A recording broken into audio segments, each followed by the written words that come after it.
একজন কণ্ঠ, একটি আন্দোলন, আর একটি থেমে যাওয়া জীবন। বাংলাদেশের সাম্প্রতিক রাজনৈতিক ইতিহাসে গভীর শূন্যতা তৈরি করেছে শরীফ ওসমান হাদীর মৃত্যু।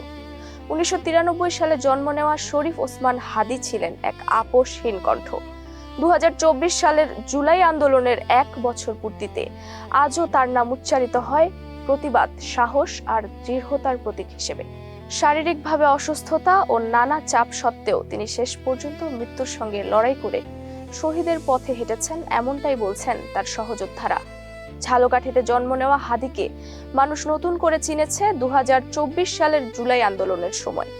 গণ অভ্যুত্থানের মিছিল, স্লোগান আর প্রতিবাদের কেন্দ্রে ছিল তার কণ্ঠ। দুর্নীতির বিরুদ্ধে তিনি ছিলেন আপোষহীন। ইনকিলাব মঞ্চ নামে একটি সাংস্কৃতিক ও রাজনৈতিক প্ল্যাটফর্ম গড়ে তোলেন, যা অল্প সময়েই তরুণদের মধ্যে আলোচনার কেন্দ্রে পরিণত হয়। আওয়ামী লীগ বিরোধী আন্দোলনে তিনি শুধু সমালোচক নন, সক্রিয় সংগঠক হিসেবেও সামনে ছিলেন। একাধিকবার সমঝোতার প্রস্তাব এলেও তিনি নতি স্বীকার করেননি। তার নিজের ভাষায়, বুলেট ব্যতীত কেউ আমাকে থামাতে পারবে না। আসন্ন নির্বাচনে ঢাকা 8 আসনের স্বতন্ত্র প্রার্থী হিসেবে নির্বাচন করার কথাও ছিল তার, কিন্তু একটি গুলি যেন থামিয়ে দিল বাংলাদেশের বুকেই জন্ম নেওয়া সেই আলো। মাত্র 32 বছর বয়সে নিভে গেল একটি প্রতিবাদী জীবন।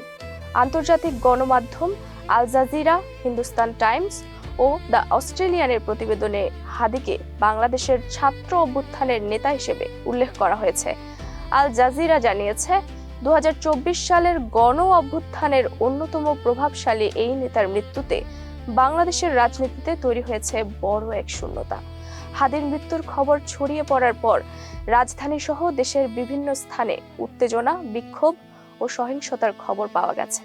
পরিস্থিতি নিয়ন্ত্রণে আইনশৃঙ্খলা বাহিনী সতর্ক অবস্থানে রয়েছে। সমালোচক থেকে শুরু করে সাধারণ মানুষ সবার কাছেই শরীফ ওসমান হাদী ছিলেন এক প্রত্যাশার নাম। আজ তিনি নেই, কিন্তু তার স্মৃতি, আদর্শ আর এক বিপ্লবী শহীদের নামে তিনি রয়ে গেছেন ইতিহাসে।